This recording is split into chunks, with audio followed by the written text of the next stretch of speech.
A very good evening, everyone. Welcome to another live session with Leverage EDU. I am Tushita. My students make it to top 100 schools of the world. I'm an education consultant here. Okay, guys, so today we will be discussing the difference between an undergraduate CV and a postgraduate CV. And I'll be giving you a lot of tips and tricks on how to make a stellar CV for yourselves. But before we begin, let me give you an insight about what we do here. We are India's most trusted university admission platform. If you're planning to study abroad and you wish to start your international study journey, feel free to reach out to us. We at Leverage EDU help you reach your dream study abroad destination. If you're confused about how to apply, when to apply, and what to apply for, we can guide you. We can guide you through the entire application process, help you in construction of great SOPs, prepare you for your interviews, help you with all the other documents, scholarships, loans, accommodations, and a lot more. You can reach out to us on leverageedu.com and avail the benefits of a university admission services. To begin with, there are multiple questions that often come in our mind. It would be, what is the difference between a CV and a resume? What is an academic CV? Do we have different kinds of CVs for all types of universities, or are there different CVs for every university? And the many things that come across your mind while you're thinking of a CV. To begin with, the CV that you send across for your jobs is very different from the CV that the university often sees, right? So your CV is more descriptive in comparison to your resume. Resume is a shorter description. It's like a summary. CV is more extended. So in most cases, let's say if you're someone who wants to go in for your undergraduate studies, your structure of the CV is completely different from a student who's going for a postgraduate CV, for a postgraduate degree. So to begin with, whenever we are making a CV for an undergraduate student, there are multiple things that one needs to keep in mind. These CVs are usually long and more descriptive.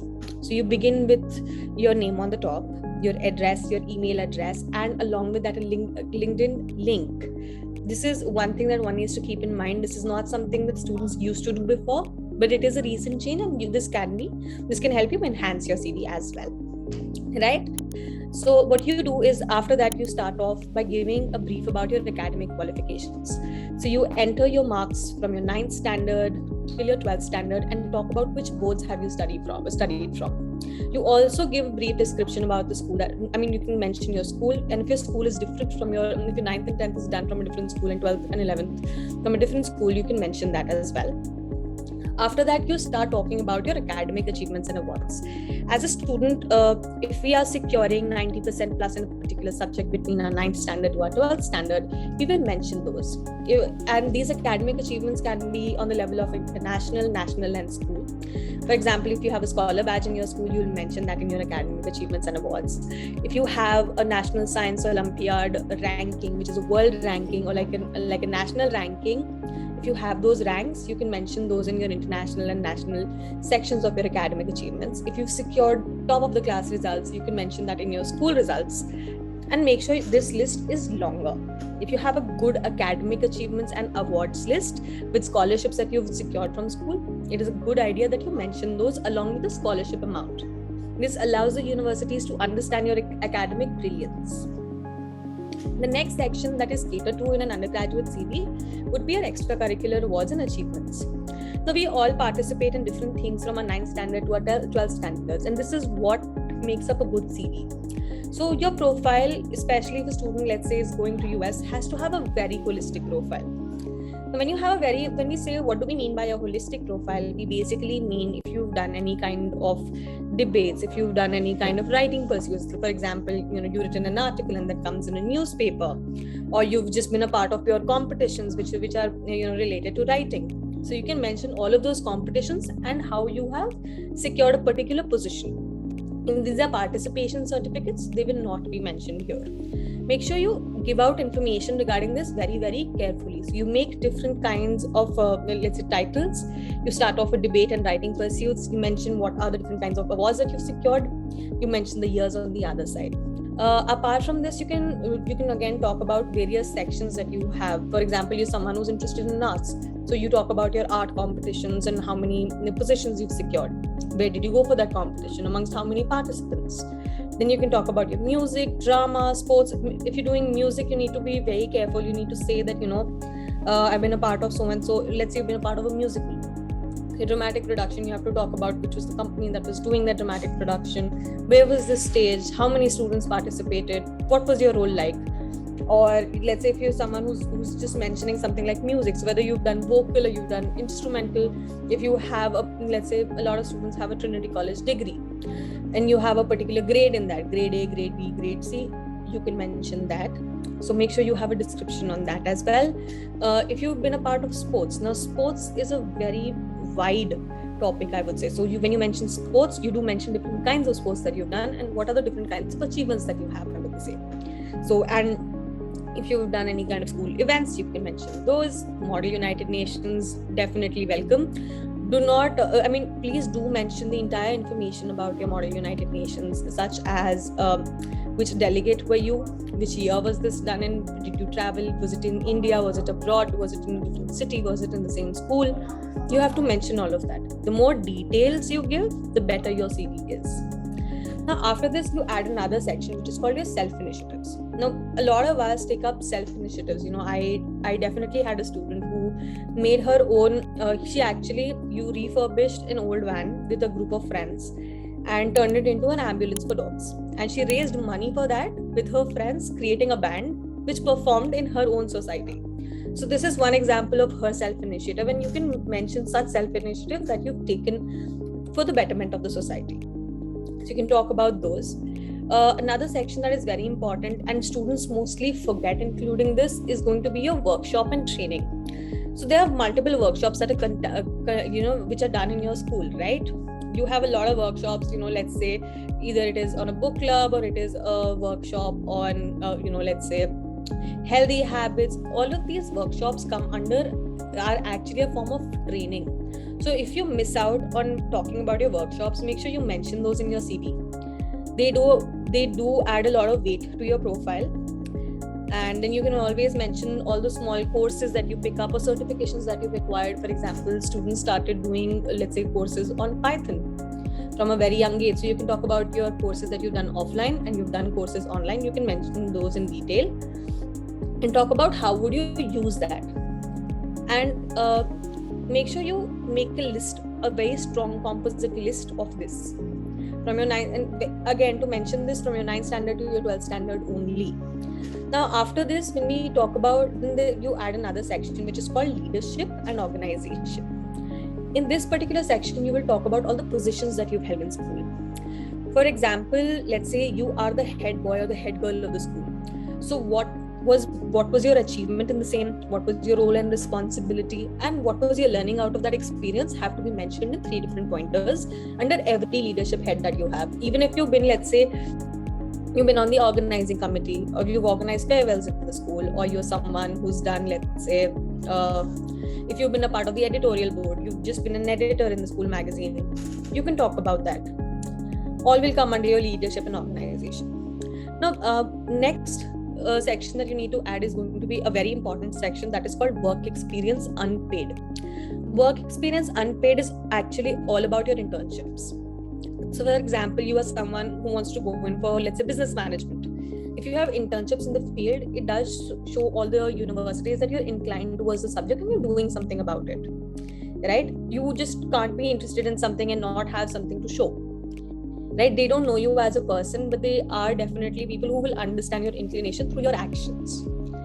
So you will work on various internships and mention about all of those internships. For how long have you interned? What have you done? What were your learnings? What were your achievements? What is your role and responsibility under your work experience unpaid? You can have 3 or 4 internships. That's I think an average that students tend to have. Another section after this that you will be adding would be for fellowships that you pick up. There are different fellowships by different organizations for students your age. Apart from that, you have social environmental work, NGO work, community work. All of this falls under the same bracket. Now, the thing about this particular work is you need to mention the hours that you've invested.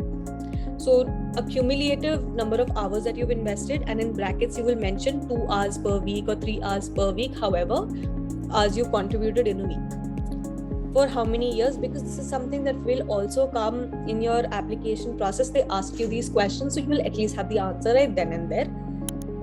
This is one way to look at it. After this, we have another section which is called the additional information section. Now, when you have the additional information section, this is where all your participation certificates go. If you participated in something, you have a certificate or you don't have a certificate, you mention it in the additional information section. And then finally, you have a language proficiency section that is going to talk about how many languages do you know and on various proficiencies. So make sure you maintain that very nicely, because a lot of universities do look at students who've done, different kinds of languages on different levels. It's always an added feather to your cap. And apart from that, you can talk about, then after that, the last segment is your personal details that mentions your date of birth, your gender, if you want to disclose that, and and I think your nationality. So this is how an undergraduate CV looks like. There is a lot of information on an undergraduate CV, and it's more and more descriptive. However, when we go to a postgraduate CV, it's not as descriptive, to be very honest with you. You mostly focus on your academic qualification and your work experience, right? If you don't have work experience, that is not a problem. To begin with the structure, number one, you start off with writing your name. You talk about your address, you give in your LinkedIn, you put in your LinkedIn link. And then after that, you start with your academic qualifications, which is going to be, let's say you will start off with your college. So what have you done in your undergrad? So your marks for your undergrad per year wise.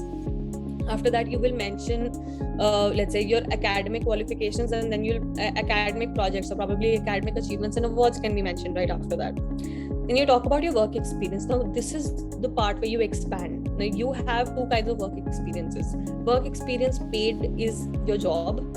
Work experience unpaid is your internships. Both are to be mentioned separately. A lot of people tend to mention them together, so people feel that you switch a lot of organizations. That does not show a lot of stability in your CVs. So make sure you remember that. Apart from that, you talk about the various kinds of academic projects that you've been a part of. You can or cannot, depending on the university that you're applying to, add pictures to your CV. You can talk about various kinds of papers or books that you've published, right? You can talk about various NGO work or extracurriculars that you've been a part of in college itself. So for example, you were the president of the financial committee, or just simply, I would say, the head of economic society or Enactus or something like that. You can always mention that. And of course, you have to give a brief description about the same. Another thing is you'll be mentioning your NGO work, extracurriculars. You'll be mentioning separately your certificate courses and your certifications, right? All your courses and certifications need to be mentioned clearly. And there has to be a designated skill section. For example, you're someone who's done a lot in terms of, let's say, you have a specific skill. You have a UX, you've done something in UX, UI, you've probably done MATLAB, you've probably done LaTeX or SQL, Python, ASP.NET, any of these. You can always mention these in the skills. Apart from that, you add your additional information, which would be, let's say, you really want to talk about something very important, but this is a section that you can totally do away with, because your PG CV has to be in one page. It has to be 1 or 1.5 pages maximum. It does not have to go beyond that. However, your undergraduate CV can extend to 3 to 4 or maybe even 5 pages. Would not be a problem. So make sure these are the few things that you keep in mind. And to come down to, I'll give you 5 tips to make a stellar CV. Well, number one is to add links. If you are someone who has his or her own YouTube channel, so you can add those links. If you're someone who has a great Instagram channel which is talking about a particular initiative, or if you want the universities to know about that, add those links, right? Every time you're talking or describing a particular pointer and you want to make that point more and more effective, you will put it in 3 pointers: your achievements, your roles and responsibilities, and your learnings in the same. Another big tip that I would tell you is present the information very effectively. So I'll give you an example. For example, let's say a student comes up to me and he says, I've secured the first position in so-and-so competition. Now, this is how the student is going to mention it. I'm going to mention it like, I secured the 3rd position amongst 400 participants at Tyagaraja Stadium, which makes it more and more effective, because when you're giving a lot of detail, you're also making it sound larger, right? It is giving more detail, it is more understandable, it's more comprehensive. So that is going to create an impact. Make sure you remember such lines. Make sure you use proper words. There is a designated a word list that is given out by Stanford, that is given out by Harvard. If you check out their series online, use those, right? When you're disclosing all information, you need to be very careful about what kind of information is going to lead to what sort of an impact. So be very careful about the kind of information that you're showing. And last pointer that I would like to say is show a lot of diversity. If you're someone who's not showing a lot of diversity on your CV, it'll probably make you sound as a very, I would say, as not as a very varied person, right? Make sure your CV is dynamic, it's diverse, you have a lot of things, and it's very holistic in nature. That is something that talks about the fact that you have more talents than just your extracurriculars, which is always a good idea. So these are the 5 things that you need to include in your CV to make it stellar. And I think with that, I will be closing my session down. And I hope you have a good day. And thank you so much for joining in.